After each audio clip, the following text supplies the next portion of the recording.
La parole est maintenant à Véronique Louwagie du groupe Les Républicains pour 5 minutes.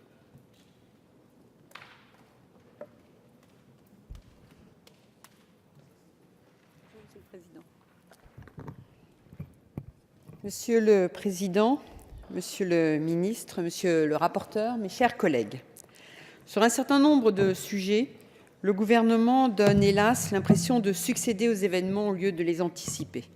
C'est précisément le cas sur ce qu'il convient d'appeler le dossier taxi. Cette proposition de loi est en effet la deuxième en moins de 2 ans pour tenter d'apaiser les tensions entre les VTC et les taxis, qui sont la conséquence inéluctable de la mutation profonde que connaît le secteur du transport particulier des personnes. La loi du 22 juillet 2009 a en effet créé le nouveau régime de transport léger des personnes pour les véhicules de tourisme avec chauffeur, dit VTC, et la précédente loi, dite loi Thévenoud, de septembre 2015 n'a pas réussi à organiser un cadre concurrentiel équilibré pour ce secteur. La loi Grand-Guillaume paraît intervenir dans l'urgence afin de tenter de répondre aux grèves et manifestations de force des chauffeurs de taxi en janvier 2016. Je veux ici saluer tout le travail qui a été effectué par le rapporteur Laurent Grand-Guillaume. Le transport public particulier de personnes est l'incarnation même de l'économie dite collaborative et de ses déclinaisons, parfois liées à une recherche d'optimisation fiscale par des multinationales. Désormais, le transport public particulier de personnes est soumis à des tensions fréquentes et des conflits récurrents entre ses acteurs. Le moins que l'on puisse constater, c'est l'extrême complexité du secteur en question, avec des tutelles ministérielles variant en fonction des 3 catégories que sont les taxis qui relèvent du ministère de l'Intérieur, les VTC, voitures de tourisme avec chauffeur relevant du ministère chargé du tourisme, et les LOTI, entreprises de transport public routier, relevant du droit communautaire et du ministère des Transports.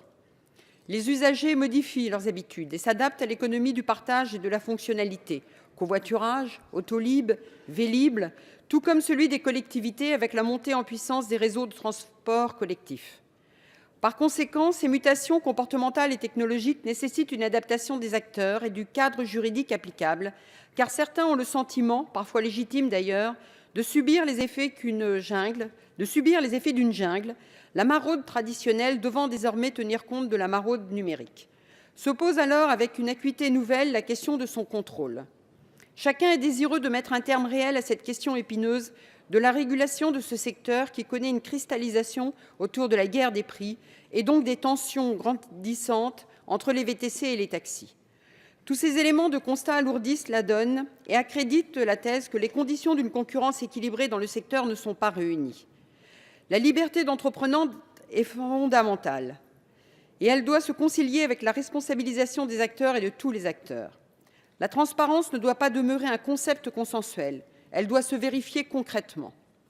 Il convient donc de s'interroger à haute voix sur l'efficacité dans le temps de mesures, comme l'encadrement de l'activité des centrales de réservation ou l'exclusion de ce marché des entreprises capacitaires avec des véhicules de moins de 10 places dans les agglomérations de plus de 100 000 habitants. Ce seuil a d'ailleurs été relevé par une personne qui s'est exprimée il y a quelques minutes ici à cette tribune.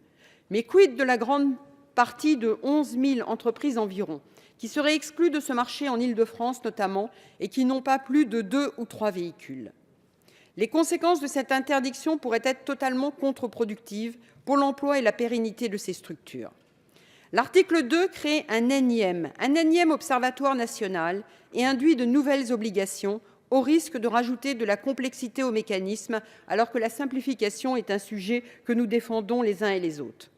L'article 6 de la proposition de loi a été jugé irrecevable au titre de l'article 40, car il représenterait une charge supplémentaire pour l'État. L'organisation des examens taxis et VTC étant confiée aux chambres des métiers et de l'artisanat, sous l'égide de l'Assemblée permanente des chambres de métiers et de l'artisanat. S'il convient de mettre en place un corpus de formation via des modules communs, les examens doivent faire l'objet de dispositifs pertinents et pragmatiques et surtout, la fréquence actuelle des examens, 2 par an environ, doit faire l'objet d'un élargissement. Concernant le fonds de garantie, avec l'objectif d'un rachat par l'État des licences cessibles pour les chauffeurs de taxi volontaires, le vecteur législatif sera la prochaine loi de finances qui, avec les cadeaux du Président de la République, est déjà plombée dans la colonne dépenses. Par ailleurs, les professionnels ont rejeté le projet de fonds, achoppant sur plusieurs données. Une première donnée que sont les conditions d'éligibilité, Alors, une seconde donnée qui est le montant de l'indemnisation, qui ne devrait pas dépasser 200 000 € par bénéficiaire. Également, les modalités de financement.